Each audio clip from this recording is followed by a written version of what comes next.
네, 오늘의 주제는 법인 정관입니다. 정관의 어떤 부분을 우리가 체크해야 되는지 이야기 나눠보도록 하겠습니다.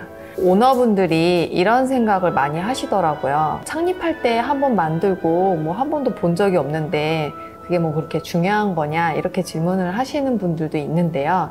이게 경영 리스크는 물론 세금 리스크까지 올 수가 있거든요. 정관이 뭐길래 그렇게 중요한지 안영준 세무사님께서 좀 말씀해 주시겠어요? 말이 조금 어려운 것 같습니다. 제가 사실 세무사가 되기 이전에는 정관이라는 게 뭔지 들어본 적도 없었어요. 정관은 쉽게 말해서 회사의 그냥 법입니다. 그러니까 헌법이라고 생각해 주시면 좋을 것 같아요. 정관에는 회사의 목적 혹은 조직의 구조에 대한 내용과 회사의 이사나 주주분들에 대한 권리와 의무에 대해서 내용이 나와 있고요. 퇴직금이나 아니면 배당 같은 내용이 나와 있습니다. 그리고 이 정관 같은 경우에는 크게 세 가지로 분류를 하고 있습니다. 첫 번째, 절대적 기재사항입니다. 법으로 반드시 포함해야 되는 내용들을 말하고 있습니다. 예를 들어서 회사의 목적이나 상호 이런 것들을 법으로 무조건 등록을 해놔야 되는데요. 그것을 절대적 기재사항이라고 하고 있습니다. 그리고 두 번째로는 상대적 기재사항입니다. 상대적이라는 단어에서 알 수 있듯이 넣어도 되고 안 넣어도 되는 내용입니다. 다만 정관에 기재를 했을 때는 그것을 무조건 따라야 하는 강행 규정처럼 변경이 됩니다. 예를 들어서 주식의 양도 제한이나 이사의 임기 같은 경우들을 들어볼 수가 있습니다. 세 번째로는 임의적 기재사항입니다. 법적인 의무는 없지만 회사의 실정에 따라서 규칙을 만들어내는 것입니다. 저희가 그래서 정관 정비가 필요하다고 항상 말씀을 드리거든요. 김국현 세무사님께서 어떻게 대표님들이 체크하실 수 있는지 안내를 해주시면 좋겠습니다. 제가 체크리스트 한 개씩 말씀을 드리고 좀 이상한데 싶으면 그냥 점검 받으시면 될 것 같아요. 그래서 첫 번째는 법인을 설립하고 정관을 본 적이 없다. 이런 경우에는 무조건 한번 체크를 한번 해보시고, 두 번째는 이번에 상여나 배당, 퇴직금 이런 계획들이 있다. 임원들 보통 급여 줄 때 그냥 주시거든요. 근데 다 규정이 있어야 되니까 그거 한번 다시 확인을 해보시고, 퇴직금 지급될 수 없는 정관들이 되게 많아요. 그래서 보통은 2배, 3배, 5배, 7배 이렇게까지 작성이 돼 있는데 그런 거 본 적이 없거나 아니면 배수가 너무 옛날 걸로 되어 있다면 점검 한번 받아보시고, 그리고 처음에 저희가 법인 설립할 때 보통 법무사님들이 표준정관이라고 해서 아주 간단한 거 넣어주시거든요. 그걸로 되어 있었으면 꼭 한번 바꾸셔야 됩니다. 그리고 전문가들, 저희 세무사들 검토를 받은 적이 없다. 그러면 이제 담당 세무사한테 이야기해서 정관 한번 봐달라고 하시고, 한 3년 정도 지나셨으면 보통 저희가 임원 등기가 3년 연임으로 돼 있어서 등기를 어차피 하셔야 되거든요. 그 타이밍에 정관 한번 점검하시면 좋을 것 같고, 그리고 특히 자기 주식 취득을 하고 싶거나 차등 배당을 하고 싶다, 특별 상여금 같은 거 계획이 있다, 이런 여러 가지 이벤트가 생길 것 같으면 정관 규정들 꼭 한 번씩 살피셔야 됩니다. 대표님들께 이런 말씀을 드리면 그걸 꼭 지금 당장 해야 되나요? 나중에 뭐 문제 생기면 하면 되지 않나요? 이런 말씀을 많이 하시거든요. 실제로 뭐 퇴직금 같은 거 임원들 퇴직금 주는 이런 이벤트가 발생을 하면 정관 규정이 없는 경우가 생각보다 많더라고요. 근데 또 있는 줄 알고 퇴직금을 줬는데 나중에 문제가 생기는 경우도 있고요. 특히 세무조사할 때 정관과 다르게 처리가 되어 있다 그러면 상여처분, 그러니까 소득세까지 나올 수 있는 상황이 되니까 사실은 정관 규정 평소에 잘 만들어 놓으셔야 됩니다. 그리고 아까 체크리스트에서 있던 내용 중에 하나가 임원 퇴직금 지급 배수가 이미 잘 있으니까 문제 없는 거 아니냐라고 말씀을 많이 주시는 것 같아요. 근데 이 부분에 대해서 좀 생각을 해보면 과도한 지급 배수가 설정이 되어 있으면 퇴직금이 부인될 가능성도 있습니다. 그래서 일부는 인정받지만 일부는 그냥 상여 처분 받아서 급여를 받은 것처럼 처분될 가능성이 꽤 높고요.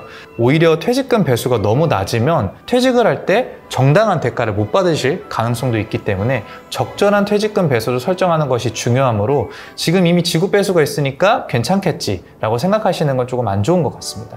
그러니까 말씀대로 지급 배수가 예를 들어서 3배수가 되어 있어서 우리는 3배수를 줄 수 있다 이렇게 또 생각을 하시는데, 세법은 또 그런 게 아닌 게 세법에서는 2배수까지 인정이거든요. 그래서 2배수까지는 퇴직소득으로 인정이 돼서 퇴직소득세를 낼 수가 있는데 나머지 1배수에 대해서는 이제 소득세, 일반 소득세를 내야 되잖아요. 이게 또 아주 차이가 큰 게 퇴직소득세가 엄청 싸거든요. 일반 소득세보다. 그래서 이런 배수들 확인 잘 하셔야 되고, 또 배수가 없어서 걱정인 경우들이 많으니까 정관에 잘 만들어 놓으셔야 됩니다. 그리고 제가 고객사 정관을 점검을 하다 보면 원시정관이라고 하죠. 법인 설립 당시에 표준 정관을 그냥 그대로 사용하시는 경우가 많더라고요. 근데 또 대표님들께서는 표준 정관 그냥 그대로 지금까지 썼는데 이거 뭐 바꿔야 돼? 이렇게 질문을 하시는 경우가 많았어요. 외부 샘플 혹은 그냥 표준 정관을 사용하는 경우에는 법인에서 돈을 빼갈 때 되게 중요한 사항들이 있는데 그 정관을 세팅하지 않으면 사실은 그 돈을 중간 배당을 한다던가 퇴직금을 많이 가져가는 걸 못 하잖아요. 그래서 표준 정관에는 그 부분들이 없을 확률이 굉장히 높기 때문에 이 부분에 대해서는 꼭 체크를 받으셔가지고 배당을 받건 혹은 퇴직금을 잘 이렇게 세팅을 하건 하셨으면 좀 좋을 것 같아요. 최근 3년 이상 정관을 들여다본 적이 없는 대표님들은 꼭 한번 다시 점검을 하시면 좋겠다라고 말씀을 하셨는데요. 특별한 이유가 있을까요?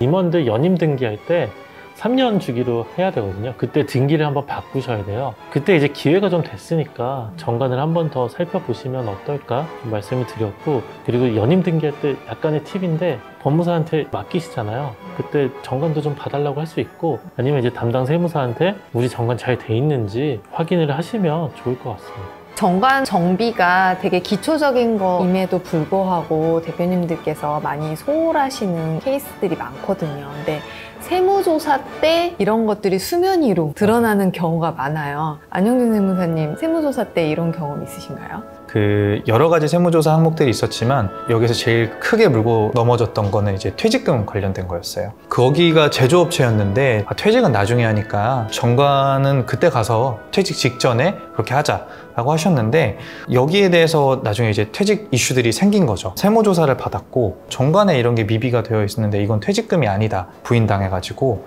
여기서 수천만 원 세금을 납부한 적이 있습니다.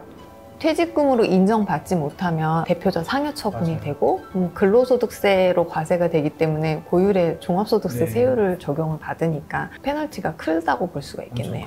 근데 최근에 또 건드리고 있는 건 퇴직금 말고도 상여도 사실은 조금씩 건드리고 있는 것 같아요. 상여금 관련된 규정도 한번 정비를 받으셨으면 좋겠습니다. 네, 지난 법인 전환 영상에 이어서 오늘은 법인 운영의 근간이 되는 정관 점검 포인트에서 다뤄봤고요. 다음 저희 영상에서는 임원 보수, 퇴직금, 배당 관련해서 더 구체적이고 실무적인 내용을 알려드릴 예정입니다. 저희 채널 구독하시면 대표님들께 꼭 필요한 세무 정보를 빠르게 받아보실 수 있습니다. 지금까지 세무법인 로마였습니다. 감사합니다.